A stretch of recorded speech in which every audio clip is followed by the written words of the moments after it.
여기 중국 법원의 실수 때문에 후진국이라고 굳게 믿고 있었다던 한국을 방문하게 되었다는 칠레인 판사가 있습니다.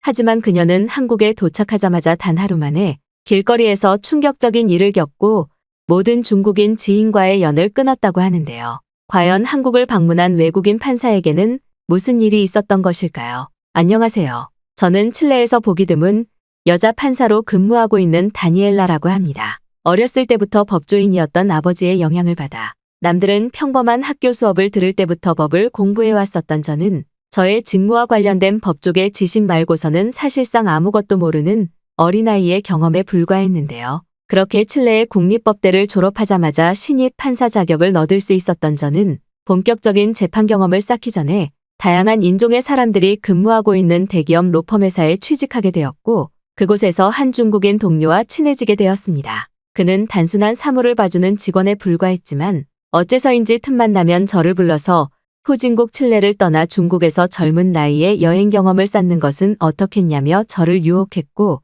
평소 아시아 나라에 전혀 관심이 없었던 저는 결국 끈질긴 중국인 동료의 제안 때문에 여름 휴가를 맞아 중국으로 떠났는데요. 그런데 처음 도착한 중국은 제 예상과는 다소 멀리 떨어진 무언가 기괴한 나라의 모습을 보이고 있었습니다. 칠레도 그렇게 잘 사는 나라는 아니지만 처음 경험한 중국은 도시 어디를 가나 건물이 낡아서 빈곤한 모습을 보이고 있었고 너무나 충격적이었던 것은 중국에서 어느 정도 상류층인 법조인 사람들까지도 월세를 지불할 능력이 없어 길거리에서 박수로 집을 만들고 지내고 있었기 때문이죠. 심지어 평소 저에게 중국은 엄청난 부자 나라이면서 선진국이라 저와 같은 판사조차 필요 없을 정도로 시민의식이 높은 나라라고 했던 중국인 동료의 말은 공항에 도착하자마자 저희 여행 캐리어가 사라지는 도둑질을 겪게 되자 어이가 없을 정도였죠. 특히나 공항에 있던 중국 공안은 제가 중국인 동료와 함께 있던 모습을 보고 있으면서도 여행 가방을 찾고 싶으면 수고비를 달라며 개인적인 돈을 요구했고 저는 도저히 참을 수 없는 중국인의 비열한 모습에 결국 중국인 동료와 말다툼을 벌이고 말았습니다. 하지만 중국인 동료는 중국은 원래 모든 일을 돈으로 해결하는 부자 나라라며 오히려 중국 공안을 감싸주는 모습을 보였고 심지어는 제가 너무 기분이 나빠 당장 칠레로 돌아간다고 하자 저의 여권을 강제로 빼앗고는 칠레로 돌아가고 싶으면 돈을 내놓으라는 황당한 태도까지 보이더군요. 평소 중국인 동료는 제가 칠레에 있을 때부터 몇 명 있지도 않았던 한국인 직원들한테 당신들은 후진국 사람이라는 말과 함께 중국을 따라하는 나라의 사람들이라며 말다툼을 벌이며 기괴한 모습을 보였었는데 제 여권을 훔쳐가면서 돈을 달라고 하는 모습은 딱 그것과 똑같은 황당한 모습이었죠. 알고 봤더니 중국인 동료는 판사로 근무하는 저희 돈을 노리고 저를 중국으로 데려왔던 것이었고 결국 저는 거액의 현금을 환전해서 지불하고 난 뒤 가까스로 여권과 여행 가방을 받아낼 수 있었습니다.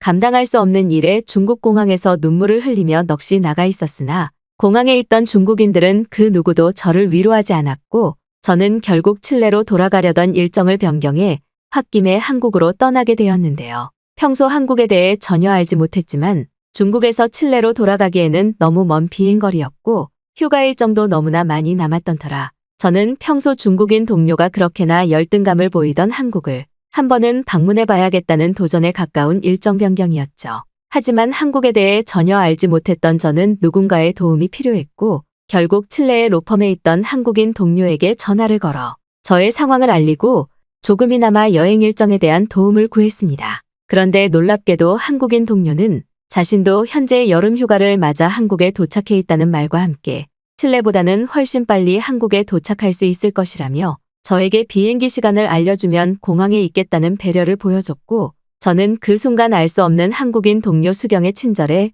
울컥하는 마음이 들더군요. 그런데 약 2시간 뒤 한국에 도착한 저는 그때부터 눈앞에 펼쳐지는 한국의 모습에 당황할 수밖에 없었습니다.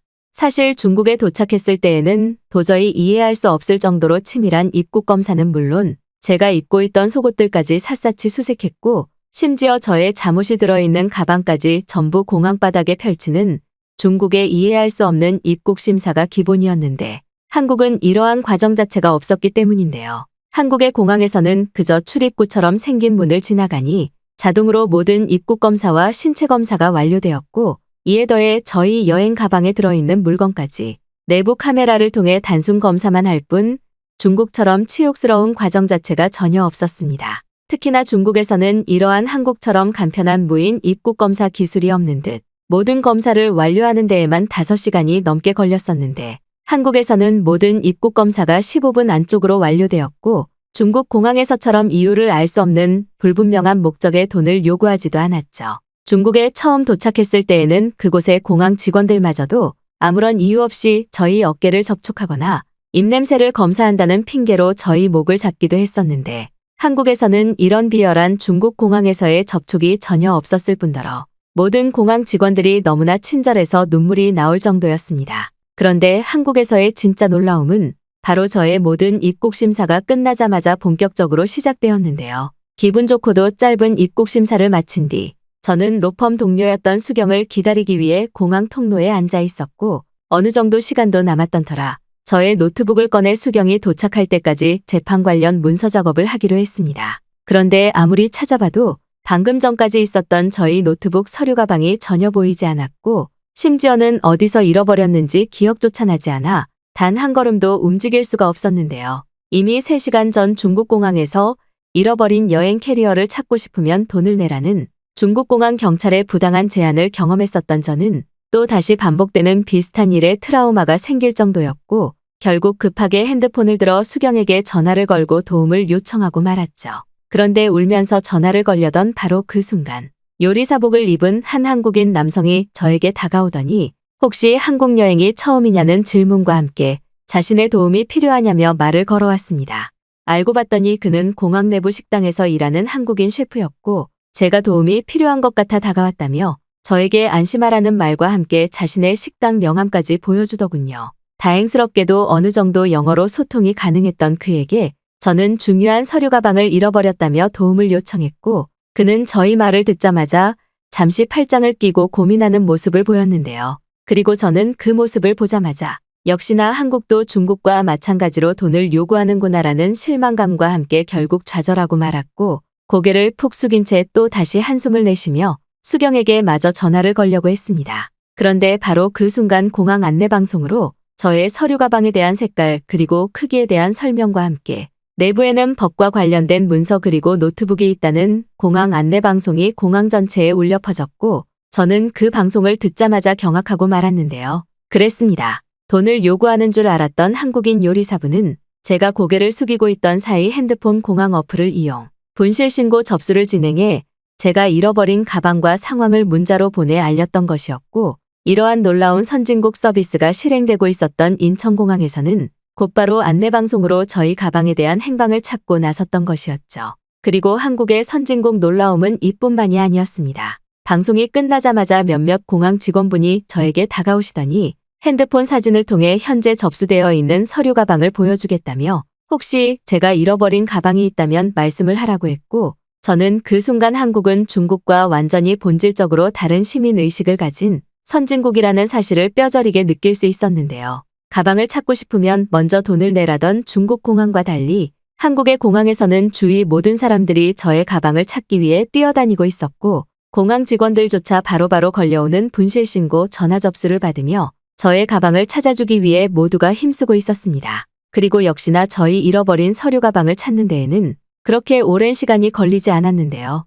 알고 봤더니 저는 입국심사장 출구에 가방을 잠시 바닥에 내려두고 완전히 잊어버렸던 것이었고 저의 바로 뒤에 있던 한국인이 그것을 주워 이미 공항 분실센터에 보관되고 있던 상태였죠. 한국인들은 너무 가난해서 서로의 물건을 훔쳐간다던 중국인 동료의 말은 그저 지어낸 이야기에 불과할 정도로 한국인들은 남의 것을 주워서 곧바로 분실센터에 맡기는 믿기 어려운 대단한 시민의식의 사람들이었고 또한 이에 더해 핸드폰 어플을 통해 곧바로 분실물 신고 접수를 알리고 공항 내부 방송으로 이를 방송까지 해주는 인프라 시스템은 직접 경험하면서도 믿기지가 않았습니다. 시민의식뿐만 아니라 부유한 선진국 시스템 한국이 아니라면 불가능한 기적이었고 저는 가방을 찾자마자 알 수 없는 눈물이 흘러내려 그저 고맙다는 말만 반복할 수밖에 없었죠. 그 어떤 한국인들도 저에게 돈을 요구하지 않았고 오히려 한국인 공항 직원분은 저에게 여행을 하는 동안 도움이 될 것이라며 교통수단에 사용할 수 있는 포인트가 담긴 교통카드까지 무료로 제공해 주시더군요. 중국뿐만 아니라 제가 머물렀던 칠레에서도 요즘은 길거리에 물건을 훔쳐가거나 노숙자들이 자고 있는 사이 그들의 옷과 물건을 훔쳐가는 범죄가 성행할 정도로 경제 상황이 좋지 않은데 한국은 이러한 상황과는 거리가 먼 듯 사람들의 시민의식은 너무 높아서 믿기 어려울 정도였고 이에 더해 쾌적하고도 부유한 나라처럼 보이는 공항은 현재 한국이 왜 중국인들에게 열등감을 유발하는 멋진 나라인지 여실히 느낄 수 있었습니다. 잠깐 경험했었던 중국이었지만 낡고 노후화되어 있는 중국 공항의 모습과 한국은 너무나 달랐고 저는 그때부터 왜 요즘 많은 칠레인들이 한국으로 이민을 떠나는지 완전히 이해가 되었죠. 그리고 잠시 뒤 저는 저의 한국인 직장 동료 수경과 만날 수 있었습니다. 수경은 제가 있었던 일을 말해주자 한국에서는 평범한 일들 중 하나라며 그게 한국에서 살아가는 사람들의 기본 마음가짐이라고 했고 저는 그 말을 듣자마자 깜짝 놀라고 말았죠. 저와 함께 일했었던 중국인 동료만 하더라도 법에 있어서 도움이 필요한 고객들이 올 때마다 어떻게 하면 저 사람들에게 돈을 뽑아먹을 수 있을까라며 비열한 모습을 보이는 게 너무 싫었는데 한국인들은 이러한 생각 자체를 가지고 있지 않았고 따뜻함과 배려가 몸에 배어있는 친절한 사람들 같았거든요. 수경은 큰 일을 치렀다며 얼른 밥을 먹으러 도시로 향하자고 했고 저는 그렇게 인생 처음 한국의 지하철을 경험하게 되었습니다. 그런데 수경을 따라 지하철을 탑승하러 간 저는 지하철 개찰구에 도착하자마자 두 눈을 의심할 수밖에 없었는데요. 일반적으로 제가 경험했었던 칠레의 지하철은 너무 낡아서 지하철이 언제 도착하는지조차 제대로 알 수가 없어서 지하철의 이용률 자체가 엄청나게 떨어지는데 한국은 놀랍게도 지하철 스테이션의 은행과 음식점, 심지어는 도저히 이해할 수 없는 의료병원 시설까지 운영을 하고 있었기 때문입니다. 특히나 중국에서도 지하철을 몇 번 탔었던 저는 탈 때마다 너무 좋지 않은 냄새가 나서 머리가 무거웠는데 놀랍게도 한국은 지하철 내부에 최신식 공기청정기가 곳곳에 설치되어 공기를 정화하고 있었고 이에 더해 지하철 내부에서 펼쳐지는 다양한 음악 관련 무대는 눈으로 보면서도 신기했어요. 마치 지하철이 하나의 부유한 국가다운 콘텐츠 시설처럼 운영되고 있었고 저는 바로 그때 부유한 나라에서 살아가는 한국인들이 얼마나 편하게 살고 있는 것일까라는 부러운 감정까지 느껴지더군요. 중국에서는 길거리 자체에서부터 벌써 도시다운 느낌은 없고 마치 시골에 온 것 같은 느낌을 받을 정도로 주위 중국인 상인들이 대부분 제대로 씻지조차 않은 채 더러운 손으로 음식을 판매하고 있었는데 한국의 길거리에서는 이러한 모습은커녕 오히려 길거리에 너무나 키가 크고 예쁜 사람들이 많아서 꽤나 충격적이었습니다. 중국인들이 열등감을 느끼는 게 이해가 될 정도로 같은 아시아 지역의 나라이지만 외모에서부터 중국인과 한국인은 큰 차이가 있었고 영양적으로도 한국인들은 부유한 음식을 먹는 것인지 여자들인데도 중국인 남성보다 키와 체격이 커서 더욱 더 아름답게 느껴졌거든요. 그런데 수경 씨와 함께 지하철을 타고 가던 그때 저는 굉장히 이상한 장면을 목격하게 되었습니다. 수경 씨는 잠시 업무를 보겠다면서 핸드폰 어플을 이용해 무언가를 하고 있었는데 자세히 살펴보니 법적 자문과 관련된 도움을 핸드폰 어플로 주고받고 있었기 때문인데요. 일반적으로 칠레에서는 법적 도움을 받으려면 무조건적으로 주위 변호사나 로펌 판사 자문을 거액의 돈을 주고 받아야만 했기에 저는 수경 씨에게 지금 뭘 하고 있는 것이냐며 당황한 질문을 건넸고 돌아온 대답은 충격적이었죠. 수경 씨는 요즘 한국에서는 핸드폰 어플을 이용해 법적 도움을 받을 수 있는 편리한 프로그램이 있다며 저에게 몇 가지 어플을 소개해줬고 자신 또한 그곳에 소속되어 굳이 사무실에서 근무를 하지 않더라도 일을 할 수 있다는 놀라운 설명을 해줬습니다. 알고 봤더니 한국은 이러한 핸드폰 어플 인프라가 굉장히 발달되어 있는 디지털 선진국의 나라였고 이러한 법적 자문뿐만 아니라 칠레에서는 그토록이나 어려웠던 병원의 진료 예약, 심지어 원한다면 핸드폰 어플을 통해 자신의 몸 상태를 체크하고 그에 맞는 처방전을 받아볼 수 있더군요.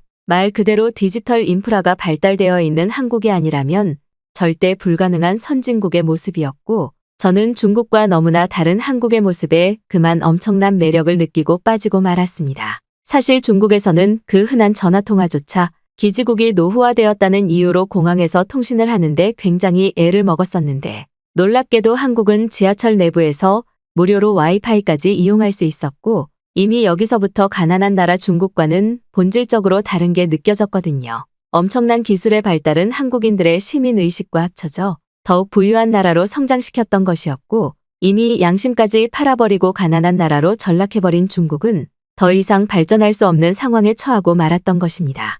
그리고 수경 씨는 놀라고 있는 저희 모습을 보더니 지하철과 관련된 핸드폰 어플이 있다며 저에게 도착 시간까지 표시되고 있는 핸드폰 어플의 화면을 보여줬고, 놀랍게도 그 시간이 되자마자 저와 수경 씨가 타고 있던 지하철은 정확하게 역에서 멈춰서더군요. 심지어 지하철 스테이션에는 저희 뒤에 오는 지하철이 몇 분 뒤에 오는지까지 표시되어 있었고, 저는 1분의 시간마저도 효율적으로 사용할 수 있는 나라 한국이 정말 존경스러울 정도였습니다. 그 후 수경 씨와 함께 한국에서 일주일 정도 휴가를 보낸 저는 지금은 칠레에서의 판사 자격을 포기하고 한국에서 또 다른 시험을 준비하고 있는데요. 그동안은 법과 관련된 직업을 가져왔었지만 저는 한국에서 또 다른 도전을 해보고 싶었고, 수경 씨 또한 자신이 요즘 카페 창업과 관련되어서 준비를 하고 있는데 같이 하지 않겠냐며 동업자의 제안을 했기 때문입니다. 물론 처음에는 버는 돈이 적을 수 있으나 제가 경험한 나라들 중 한국이 제일 살기 좋고 안전한 나라인 것은 변함이 없기에